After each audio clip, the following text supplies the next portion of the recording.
തൃശ്ശൂരിൽ നിന്ന് തൃപ്രയാർ വഴി 14 കിലോമീറ്റർ യാത്ര ചെയ്താൽ തായാങ്കുളങ്ങര എത്തും. അവിടെ ഇറങ്ങി തെക്കോട്ട് അല്പം നടന്നാൽ ഇടതുഭാഗത്തായി ഒരു മഹാക്ഷേത്രം, അതെ, പെരുവനം മഹാദേവ ക്ഷേത്രം.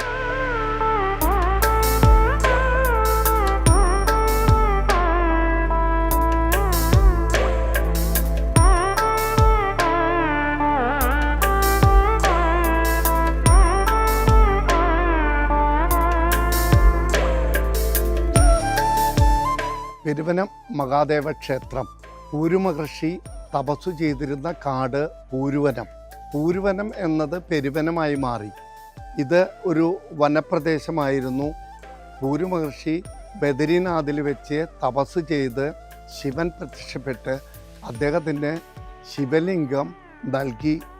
അദ്ദേഹം ആ ശിവലിംഗവുമായി സഞ്ചരിക്കുമ്പോൾ ഇരട്ടയപ്പൻ്റെ ചൈതന്യമുള്ളതായിട്ട് ദിവ്യദൃഷ്ടിയാൽ പൂരുമഹർഷിക്ക് മനസ്സിലാവുകയും അദ്ദേഹം ഇവിടെ വന്ന് ഈ തൻ്റെ കയ്യിലുള്ള ശിവലിംഗം ഒരു കൂവുകളത്തിൻ്റെ മുകളിൽ വെച്ച് കുളത്തിൽ കുളിച്ച് ഇവിടെ വന്നപ്പോൾ തിരിച്ച് ഈ ശിവലിംഗം അദ്ദേഹത്തിന് സ്വീകരിക്കാൻ സാധിക്കാത്ത വിധം അതവിടെ കുടികൊള്ളുകയാണ് ചെയ്യുന്നത്.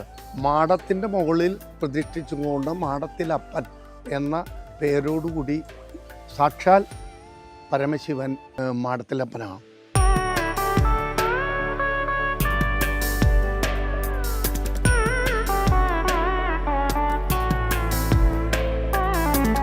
പെരുവനം ഗ്രാമത്തിൻ്റെ അതിർത്തി വടക്ക് അകമല ശാസ്താവും കിഴക്ക് കുതിരാൻമല ശാസ്താവും തെക്ക് കൊടുങ്ങല്ലൂരുള്ള ഊഴത്ത് ശാസ്താവും പടിഞ്ഞാറ് എടത്തിരുത്തി അയ്യപ്പങ്കാവും ആണ്.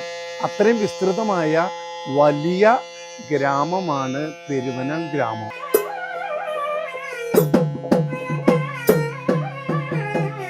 ആയിരത്തി 443 കൊല്ലമായിട്ട് പെരുവനം ആറാട്ടുപുഴ പൂരം ആഘോഷിക്കപ്പെടുന്നു. പെരുവനം പൂരം നടക്കുന്ന നടവഴിയാണ് പെരുവനം നടവഴി. ഈ പെരുവനം നടവഴിക്ക് ഏറെ പ്രത്യേകതയുണ്ട്.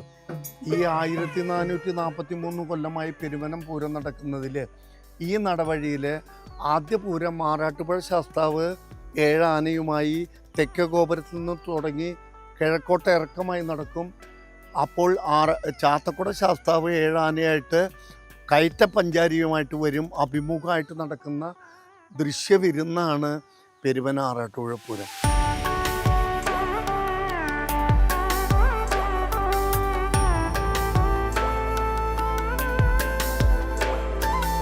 തൃശ്ശൂർപൂരത്തിൻ്റെ എലിഞ്ഞിത്തറ മേളത്തിൻ്റെ ആരംഭം പാറമേക്കാവ് നടയിൽ തുടങ്ങുന്നത് പോലെ പെരുവനത്ത് തെക്കേ ഗോപുരനടയിൽ ശാസ്താവിൻ്റെ പാണ്ഡ്യമേളം ആരംഭിക്കുന്നു. തുടർന്ന് ഇവിടുന്ന് ശാസ്താവ് കിഴക്കേ നടവഴിയിലേക്ക് ആനയിക്കപ്പെടും.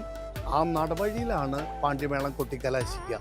അതേസമയം കിഴക്ക് ഭാഗത്ത് ചാത്തക്കുടം ശാസ്താവ് 7 ആനയും പഞ്ചാരി മേളമായിട്ട് അഭിമുഖമായിട്ടും ഉണ്ടാവും.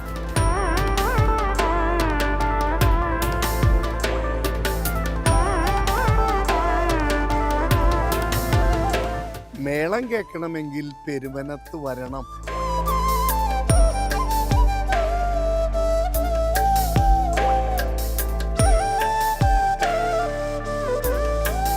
ഈ ക്ഷേത്രത്തിൽ അതിപുരാതനമായ ഒരു മരമുണ്ട്.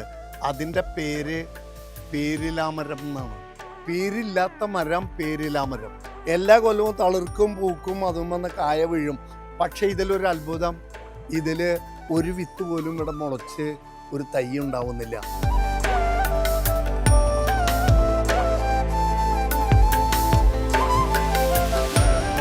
വൃക്ഷത്തിലെ സ്വയംഭൂ സങ്കല്പമാണ് പേരിലാമരം.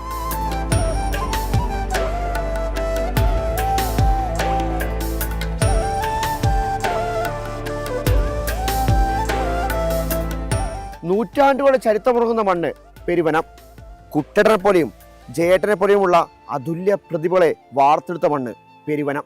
ഒരുപാട് കഥകൾ പറയാനുണ്ട് ഈ മണ്ണിന്. എന്തായാലും തൽക്കാലം നമ്മൾ വിട്ടേക്കുന്നു. അടുത്തൊരു വീഡിയോ വീണ്ടും കാണാം. Okay, by.